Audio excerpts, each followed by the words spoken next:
Hey sickos, I'm LJ, And I'm Tao. and this is Say Psycho right now. Say Psycho Right Now is a true crime and paranormal podcast. Some content may be considered disturbing or graphic. This podcast also contains adult language. Listener discretion is advised. To access our socials or become a Patreon member with access to early episodes and bonus content, find us on any social media platform and consult the link tree in our bio, or go to www.patreon.com/saypsycho right now. You can also follow us on our socials or wherever you stream your podcasts and leave a 5-star review if you're enjoying our content so we can continue to reach more people. This is a great free way to support your favorite content creators. Case suggestions or stories to share can also be sent to saypsychorightnow@gmail.com. Now let's get into today's episode. Yay!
Hey, sickos! Hey, welcome back. Welcome back. If you're new here, welcome to the shit show. Today we have an episode for, well, obviously we have an episode. That's why we're talking into these microphones. Duh. Trying to help. Today, so if you're in our Facebook community group situation thing, one of the questions for entry that we have is if you have any like requests or what you'd like to see more of. And one of our listeners, Linda Holiday, is that right, LJ? Yes, that's correct. Linda Holiday. Yeah. And I want to say she probably wasn't the only one, but that's the one person that we have written down here. Like super stands out because like we noted it and everything. Yeah, we noted it. But she, along with I think a few others of you, requested to hear about more female serial killers.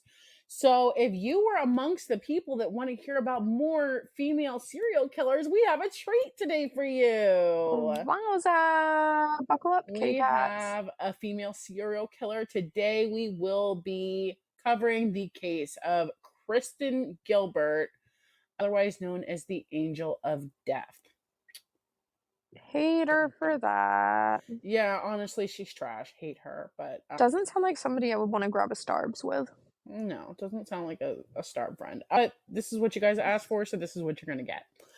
But welcome to hell.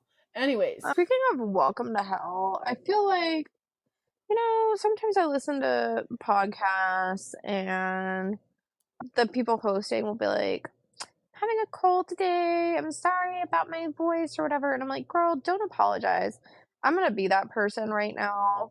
I'm sorry in advance, guys. Like, I don't have a cold, but those of you who are not Patreon members, now you know I'm with child and I'm so fucking sick. I'm trying my best to be high energy and, the show must go on vibes, but I'm like slumped in my bed next to like a baggie, if that tells you anything about my life right now. but we're gonna do this thing, so just know that we're doing our best over here. We're we're trying to thrive, and I've got a thunderstorm going on in the background, but we're gonna make it work. Great. The magic of editing will hopefully help us with that. So, all right, without further ado, let's get into this nightmare of a case. So, Kristen Heather Strickland was born on November 13th, 1967, to parents Richard and Claudia.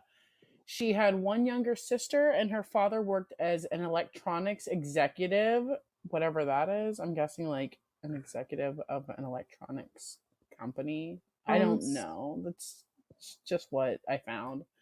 And It's not your fault that his job title's weird. Yeah, it's not my fault that he has a weird job title.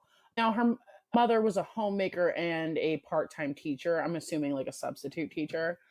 Now, we don't have a whole lot of information on her very early life, but what we do know that is that as she got a little bit older, maybe entering around her teenage years, people that knew her say that she had a bad habit of lying and even faked several suicide attempts as a means of sort of manipulating the people in her life. One of her most notable lies that she would tell on a regular basis is that she was related to Lizzie Borden. Now, if you don't know who that is, she is Lizzie Borden had an ex. I'm sorry. Yeah.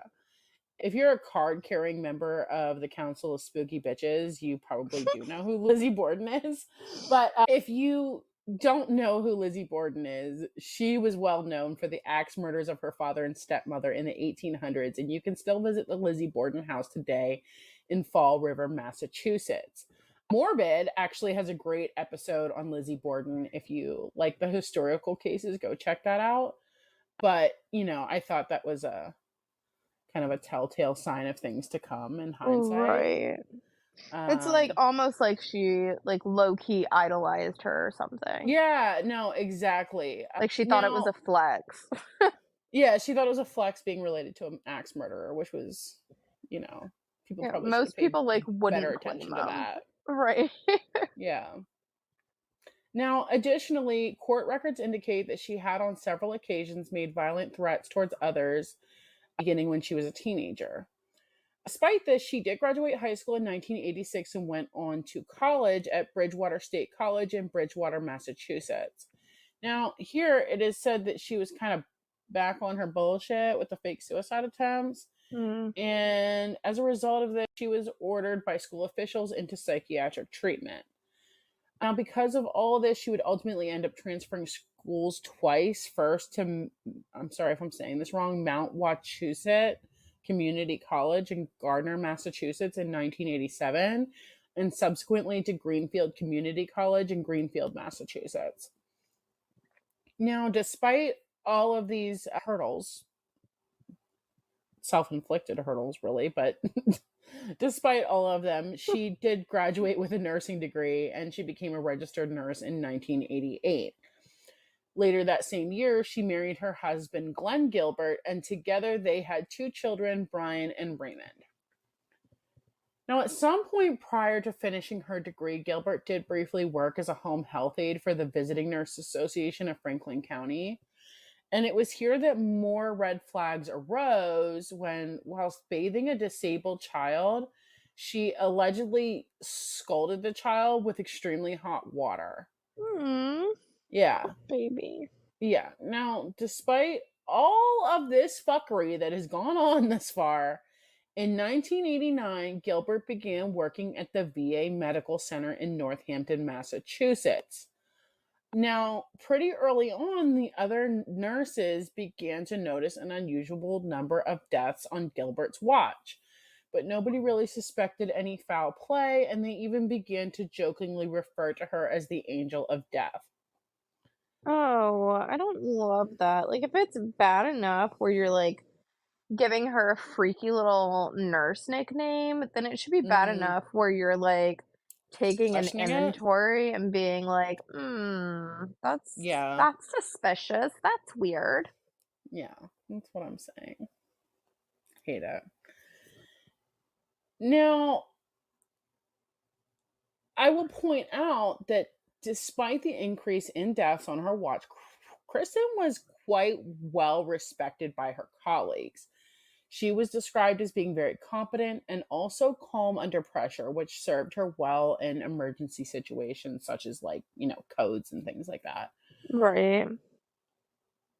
And initially, this was actually sort of used to explain her presence at so many deaths, because it was sort of assumed that the reason she was present all the time when these people were dying was because she was so skilled that she would be called upon in these emergency cases, Mm, specifically in code situations. that makes a bit more sense, at Yeah. least to why there wasn't, like, a ton of, like, red flags. You know what I Right. mean? Like, But also, why did nobody know about, like, all the other bullshit that she did? Like, right. I'm just specifically, it makes me, like, scratch my head less about them not questioning oh her no, 100%, presence at these deaths, you know? because the coworkers, right, the colleagues wouldn't have had access to any of this information. Now, Right.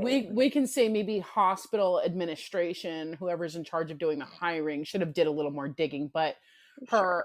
her colleagues, her peers, the other nurses out there on the floor should not have been expected to have any knowledge of her Sure. past. Right. Um Now, in 1994, after giving birth to her second child and returning from maternity leave, Kristen was assigned to work the night shift. And this is when she was introduced to a security guard at the hospital named James Perrault, and they became fast friends. And their friendship quickly evolved into an extramarital affair. Yeah. Grody. Her husband was completely unaware of this affair. However, he did claim that it was around this time he noticed that Kristen started cooking more meals at home. But he also claimed that the food tasted a little funny. And here I was thinking, like, why is there a correlation between being a home cooker and a home wrecker? Never Well, mind. Correlation checks. Go on. this is the spooky show. There's always a correlation. God. Hate it here. No. Now, additionally, Kristen had allegedly told a friend that it was her goal to have her husband out of the house by Thanksgiving. Sure enough, on November the 5th, 1995, Glenn was rushed to the hospital after becoming severely ill. However, he was only diagnosed with low potassium and glucose and subsequently sent home. They were like, eat a N- banana. You'll be fine. Eat an eater. Now, God. apparently, it was about a week later, and Kristen tells her husband that she's not happy with the way the hospital handled his treatment, and she wanted to draw her own blood work, and that she would have it tested at the VA hospital where she worked. Now, if you have never lived in a house with a nurse, parent, or significant other, honestly, especially like in the 90s when they were allowed to do this shit, like now there's like too many, like regulations. Right. But this wouldn't even be weird. Like to have your nurse. I grew up with a nurse mom, and she still, I'm 30 years old to this day, micromanages my healthcare. Like, Right. so I can see why Glenn would not be, alarmed at all by this. Yeah, that checks out. Now, Glenn claims that when she went to draw his blood, she had a syringe full of clear liquid that she claimed was saline to flush his veins. Right. Okay. Which, like, I don't like to victim shame, but has this guy never had his blood drawn before? Because, I mean, I've seen an IV flushed with saline, but not yeah, not but when you. what I will say is just in like a general benefit of the doubt type thing, right? Yeah. So I feel like you and we've had like health stuff going on recently, right? Okay. Where, so I feel like in our adult life, we're like more used to routine blood work than probably the average person is. I think a lot of people, I like, mean, do most people make it to 30 without having to have blood work every 6 months? yeah, actually. Actually, like, yeah, like Let most. us know in the comments. We want to take a survey. How often do you have blood work done? Because me and Toe are falling apart at the frickin' seams. Like, I feel like, John, for example, like, he just had blood work done, and we've been together almost 2 years now, and this is the first time he's had blood work done in the entire time we've been together, like, at all. So, for somebody, and Lord knows how long it was before that, that a woman in his life made him go to the doctor, you know what I mean? I just feel like, I don't know. I feel like we have an atypical experience with frequency of doctor's visits and stuff. I So guess you're not wrong. I just feel like we're more inclined to be like, oh, hey, like, that's not how you do that, than somebody who, like, historically doesn't really get sick much and hasn't really been to the doctor for anything since, they had the chicken pox 45 years ago. I don't know, whatever. I'm just saying, like, No. Let us know in the comments. Do you think that... yeah, Let us know. We want to hear your feedback on this matter. very important, very critical. Super important. But anyhow, so after she injected him with a syringe full of who knows what the fuck, actually, we're going to find out what the fuck later. Most Right. likely it was. Glenn lost consciousness, and when he regained consciousness, Kristen allegedly told him that he had simply faded at the sight of the needle. I'm sorry, did I say Ew. faded? Fainted. Fainted at the sight of the needle. She said, not upholstery, upholstery. Not Yeah. Bethesda. God, we've had a hard word day. We just recorded Lululemon, which you guys will hear before this. Yeah. Rough. Words are hard today. Words are hard. So, not long after all this shenanigans, Kristen reportedly told her secret lover, James, that she was being abused at home by her husband. Naturally, he told her to leave Glenn, and initially, this actually made Kristen very angry. But eventually, she agreed that this would be the thing to do, at which point she apparently walked to a payphone. Who remembers those artifacts? Let us know if you're old like us and also remember using payphones. God. Called her husband and informed him that she would be leaving him. She moved out of their home on December the 1st, 1995, and left their 2 sons in Glenn's care. God, we just, like, just envisioning this taking place, it just seems like a very, like, Drew Barrymore movie outtake, Yeah, no, for sure. Like, And if you're walks also to the like, payphone in the rain. if your husband's so abusive, why are you leaving your kids with him? Right, I have questions. Kristen. Yeah. Now, let's get into the reason why we're all here, the murders. Right. Now, as I'm sure most of you know at this point, when it comes to serial killers, I feel especially compelled to tell each and every victim's story to the best of my ability. Sure. However, in this case, that's just simply not going to be possible. It's believed that Kristen Gilbert's victims could have possibly been in the hundreds. And in a case like that, it's like literally, there are certain podcasts, I'm not saying necessarily for this case, but for more prolific killers or more involved cases, where literally people will have like a podcast dedicated to this case and just like go, you know what I mean? Like, because a case is so expansive. Yeah. It sounds like in order to cover this at that type of length, we would literally have to do like the Kristen Gilbert podcast. You know what I mean? Yeah, and there's a lot of victims that we just don't know about. Sure. Yeah, when the numbers. Yeah, so we'll really never know how many lives she ultimately took. So in this case, what I'm going to do is go over the victims that she was ultimately able to be charged and convicted for. Right. And in this case, there are 4 of them. Now, remember, this is a VA hospital, so all of these victims were patients at the VA hospital. They're all veterans. The first victim that we know of was Stanley Jagodowski. He was 66 years old. He was a truck driver and a Korean War veteran. Okay. He was admitted to the hospital in late July of 1995 due to a post-operative bowel obstruction. Now, Stanley did have some history of heart issues. However, his doctor was quite pleased with his progress, and on August 21st, his doctor recommended that he be moved to a hospital home unit the following day. I'm not sure what that is. Again, that's just what the research said. Every source that I could find, that's what they called it. I don't know if that's Right. like home care or like what. Right. It sounds like probably some type of like home health, but not like Yeah. not hospice, but like something in between, you know? Yeah, like home care. Yeah. So now at 8:43 p.m., two nurses went in to check on Mr. Jagodowski and found him to be well. Shortly after that, Kristen enters the room. She's carrying a syringe full of, quote, saline to flush his IV line.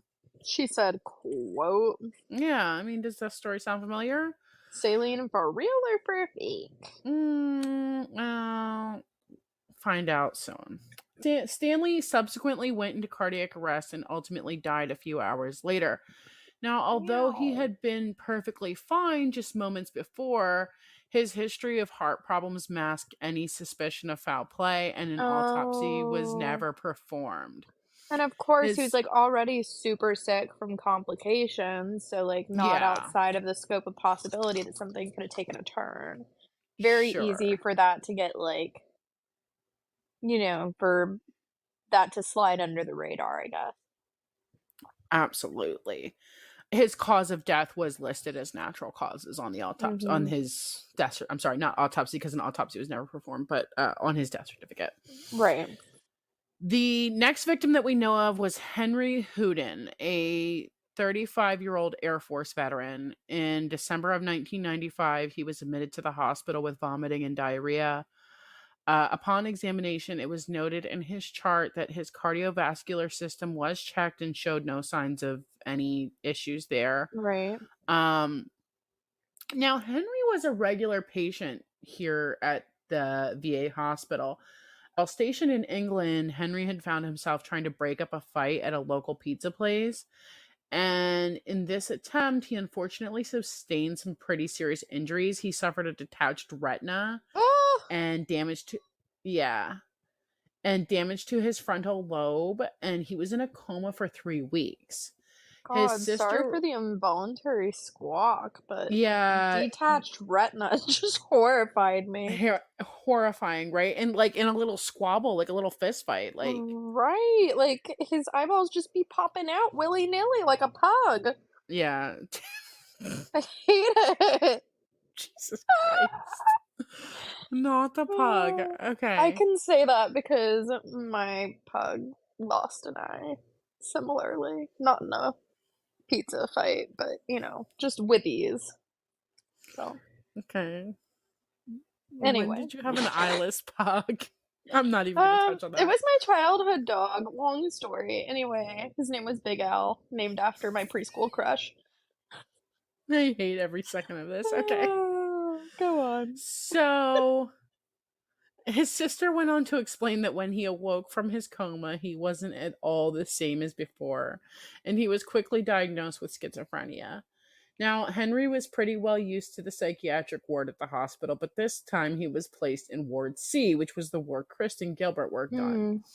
Before they left him, his family claims that he begged and pleaded with them not to leave him and that people there were dying for no reason.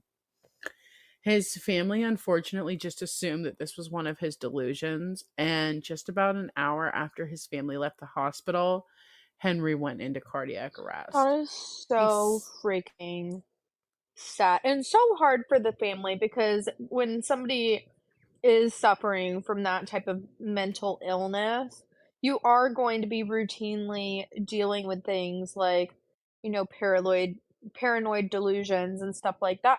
How could you possibly oh, differentiate and you know? You know what I you mean? couldn't, but at the same The time, you're gonna be living No. with the guilt for the rest of your life, even though there Oh, is nothing exactly. you It's could have just done. heartbreaking. Yeah, No, and yeah, it's not like the hospital is gonna advertise that, like, "Oh, by the way, just so you know, like, we're moving him here. People have been dropping dead. It's a little weird, but don't worry about it. Like, you're totally fine."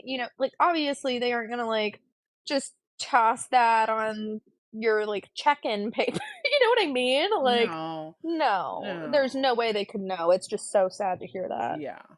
So he went into cardiac arrest for the first time, like I said, just about an hour after his family left the hospital. And he subsequently suffered 3 more heart attacks and ultimately died around 10 p.m. that same So evening. sad. The autopsy listed Henry's cause of death as undetermined. It's like, Which try is like, harder. try a little bit hard. I mean, he's 35 years old. Yeah, that's not like prime. You know, just like, I could see why they explained away the first guy, right? sure, But that makes more sense to me, you know. I But now we've mean, got a 35-year-old man this who's man he's mentally unwell, but physically he's in good health. right. You know, so Like, there's no, no explaining correct that me if one I'm away. wrong, but no correlation between schizophrenia and cardiac arrest. Like, come on. Yeah, not to the best of my knowledge. Right. Again, we're not medical professionals, so But I would you say it's know, just just full statistically disclaimer. Full not super disclaimer. likely, I would think, right? Yeah. Don't sue us if you're schizophrenic and have a heart attack. Right. Um, Like, see a doctor if your see a heart's doctor. feeling extra ticky or Not extra unticky. ticky or ticky or anything outside of Normal ticky. typical Like, tick. if your heart's doing that, like Tim Allen, Santa Claus, Jingle Bells thump. Jesus See, Christ. if you have a Jingle Bells arrhythmia, see someone, okay? Okay. Our third victim in this case is Kenneth Cutting, a 41-year-old Army veteran. Kenneth was blind and suffered from multiple sclerosis, and he did have a DNR. Now, on February 2nd, 1996, Kristen made a particularly unusual and disturbing request to her Hit supervisor. that. And she asked if she's like, if the one patient on her ward were to pass away, would she be able to go home early? Bro! What? Girly girl was like, my TiVo isn't working and The Bachelor's coming on, so I'm just wondering, like, Like, what if if? this guy What stops if? it, can I go home? Just hypothetically. Just Hypothetically, okay? hypothetically. So the patient on the day in question was none other than Mr. Kenneth Cutting, Right. who passed away from a heart attack just about 40 minutes after this conversation between Kristen and her supervisor took place. Girly wasn't even discreet. Not at all. Like, What the heck? talk about getting way too comfortable. Wow. Kristen left for the day shortly thereafter and went to go meet up with her lover boy for a date. Nothing sets the mood like a homicide. Good old fashioned murder. Yeah, this woman is fucking sick, you guys. It's deplorable. I don't know. I just picture these sweet little. I mean, actually, a lot of these guys were not even very old. Right. Only 2 of them were like in their 60s, but like, I'm sure there were a lot more victims that were like, you know, your sweet little World War II veteran grandpa. Like, that's what I think of Right. when I think of like her typical demographic of victims. And it's just like, God, what the hell? Psycho fucking Like, lady. why you gotta be like that? I don't know. I hate her. So now, a little later this same month of February 1996, 3 of Kristen's co-workers, John Wall, Kathy Ricks, and Renee Walsh, decided amongst themselves that the number of heart attacks happening on Kristen's watch had become entirely too high to ignore. Do you think? Like, this Do you is the think? point. Just feels to me like maybe we should have been questioning this sooner, but okay. Yeah, I mean, points for doing something, I guess. But ultimately, they did decide to come forward and say something, and an investigation ensued, and many staff members had their suspicions about Kristen, but unfortunately, nobody really had any concrete evidence. Right. Just like, it's not a good vibe, but I don't know. However, this would soon change because the very day after she was reported, our 4th victim enters the chat.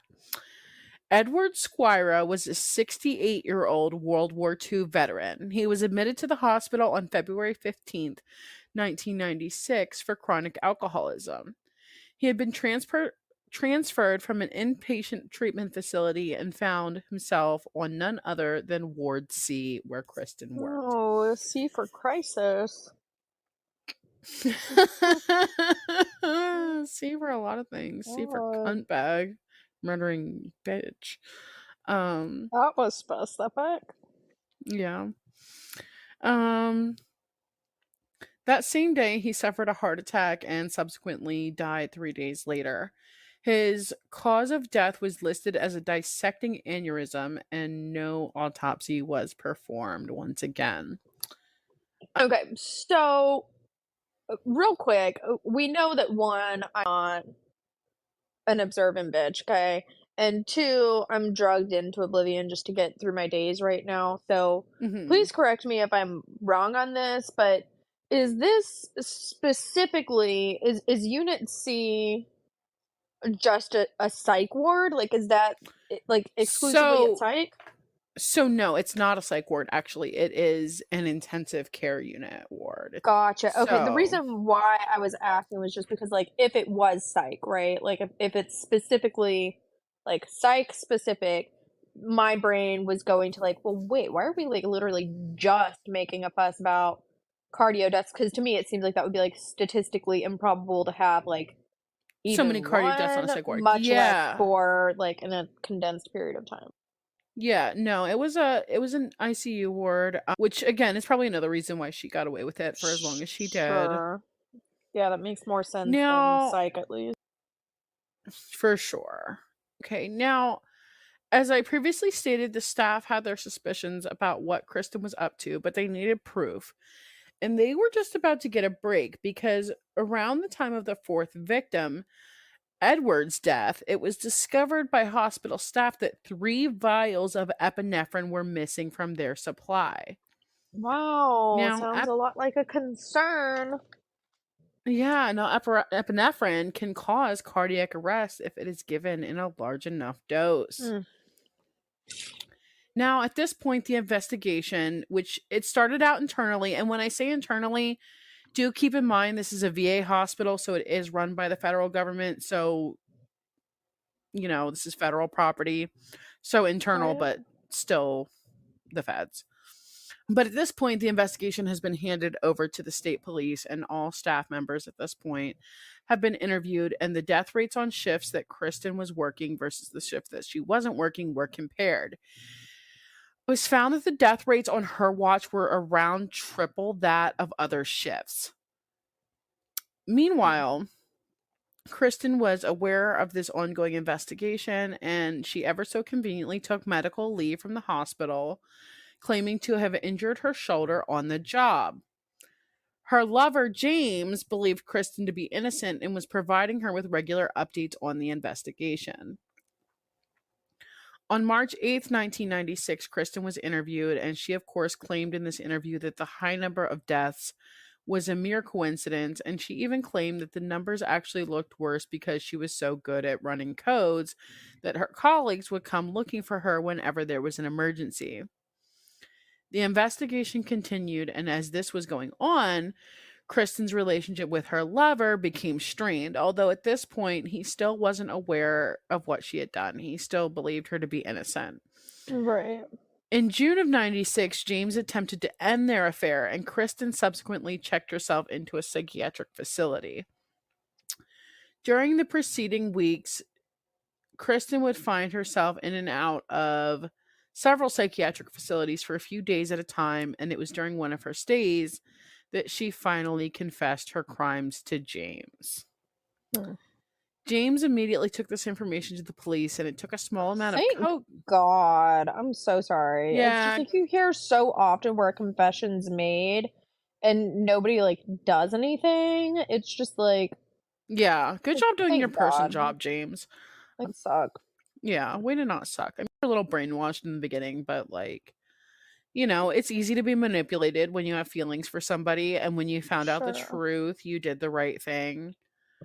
And I I think think there's it's something to be so said for that. easy to especially like when you know somebody and you're hearing something like quote unquote outlandish, right? 'Cause, like, Yeah. like, if somebody told Well, the me idea that you've been banging a murderer for like a year is an outlandish idea. oh, for sure, like, Whether it's true or not. Like if somebody came to me and said, "Hey Toe, your fuck toy killed like 200 people," I'd be like, No, he didn't. He didn't kill yeah, me." like, what? No. And, like, I mean, John and I have been together for quite some time, like, having his frickin' baby, you know what I mean? Like, if we found out that there was, like, a serial killer situation in Ocala, and they released a police sketch of, like, John himself, and you sent it to me, I would be like, "Oh, well, no, he has soft hands, like, you've got this wrong." Like Literally. like, no. So, like, I I get being in favor of your person, like, not immediately being like, "Oh my god, like, for sure, they're definitely, like, a murderer." Like, that you're Yeah, I most mean people, that's not gonna be your automatic it's you're not just gonna normal. yeah, yeah. Yeah, totally But good natural job human going to the response. police for Yeah, good job. this. Good job doing your person job. So yeah, he did immediately take the information to the police, and it took a small amount of coaxing, but they were able to pretty quickly get him to agree to testify in front of a grand jury. Right. Um, on the day he was set to do so, Kristen showed up to his home and attempted to block him in his driveway. When she was unsuccessful at preventing him from going, she followed him there and slashed his tires. Now, when Kristen's now ex husband, remember, who she also tried to poison, caught wind of the investigation, he asked police to search his home. And more specifically, he asked them to search a cabinet inside of his home that Kristen had left behind when she moved out. Mhm. Inside the cabinet, police found a book titled The Handbook of Poison, with pages about epinephrine marked. Wild. Interesting. Now, Kristen made several more attempts to derail the investigation, including hiring her own private investigator to find out what. I'm not exactly sure. I don't know what her end game was in hiring this PI, but it's a thing that she did. Right. Like, Um, accidentally caught myself in the act. Like, what the fuck? Okay. yeah, I don't know what she was trying to achieve there. She also lashed out at pretty much anybody she perceived to be a threat to her freedom at that point, including her ex-husband and Mhm. ex lover boy and former colleagues. Right. In September of 96, Kristen went to her local Toys R Us, which, the nostalgia, Toys R Us. R.I.P. Toys R Us. Love that so much. God, the kids will never know. And I hate that for them. God, I have such fond memories of Toys R Us.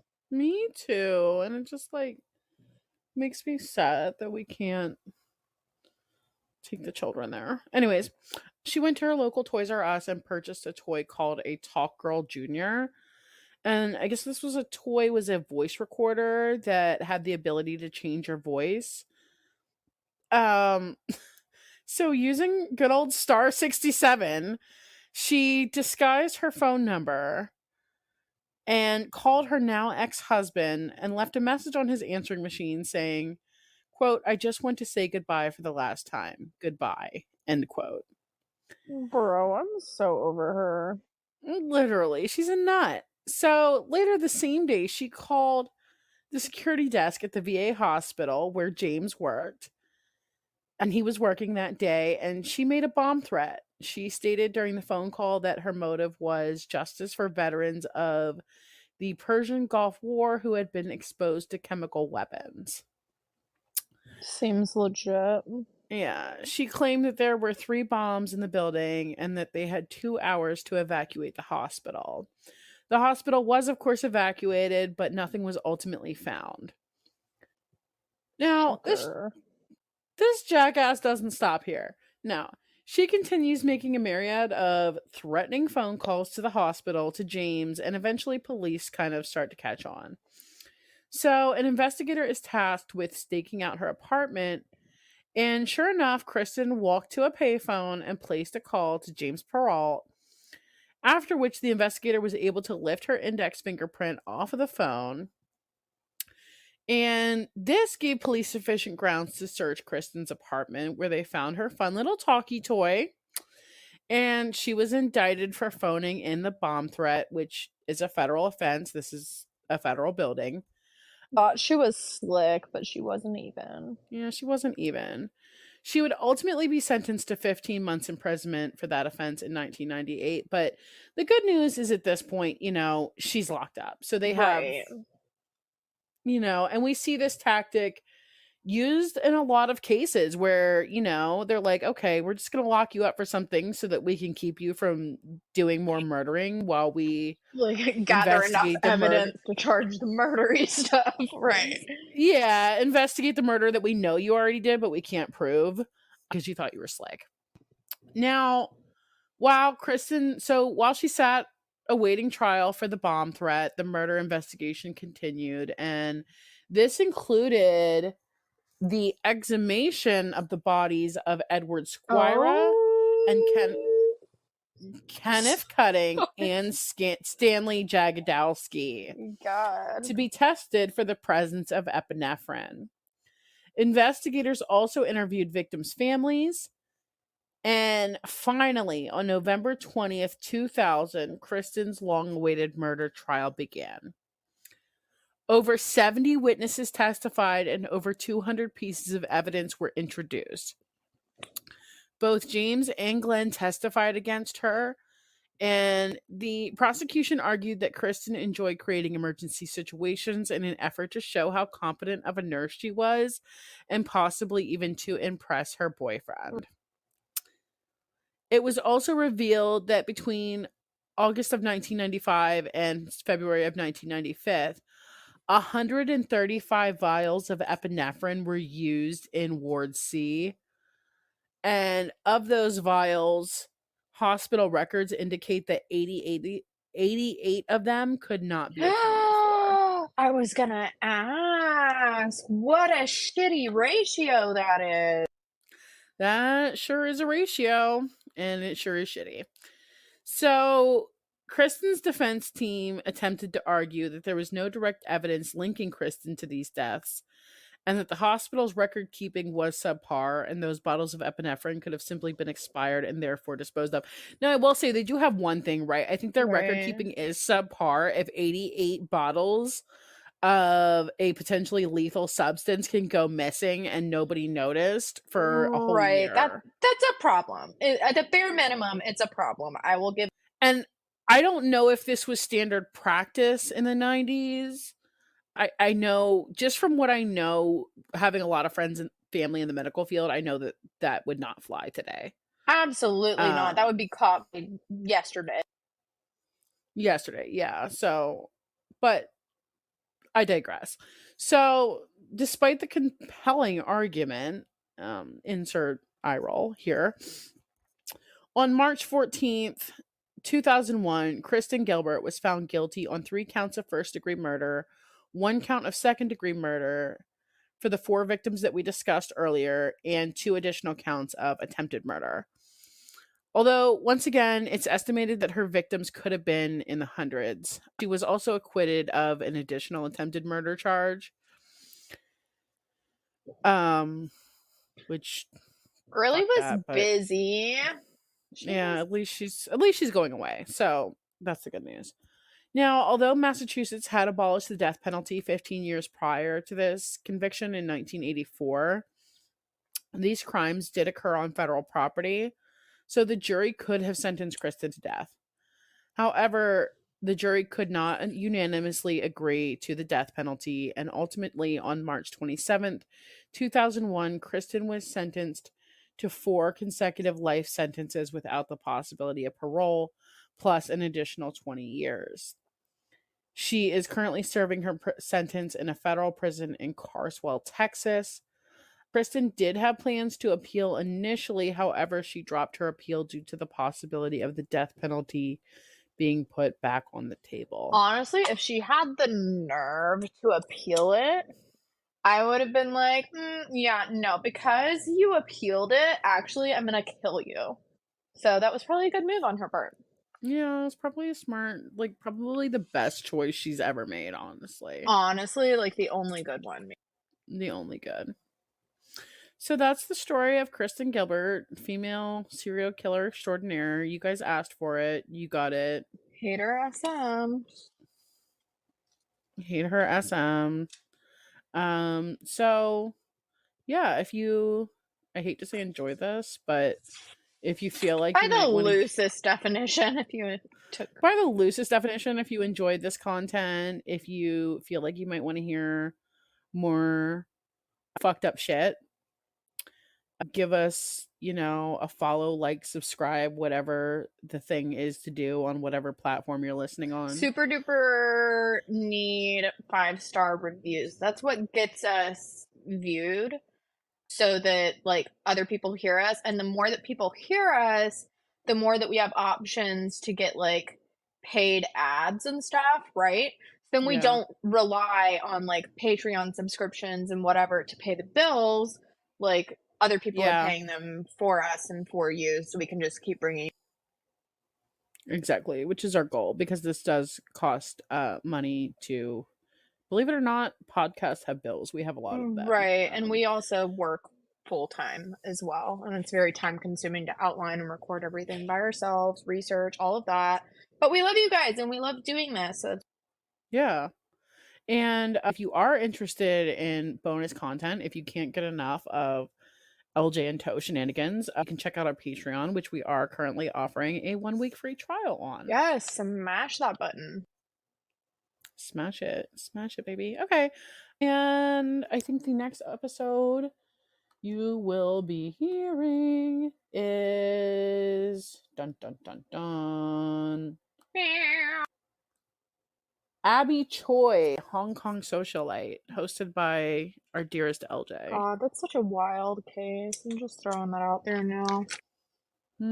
Sounds like a party. So be sure to tune in next week for that, and we will see you then. Can't wait. Bye. Toodaloo.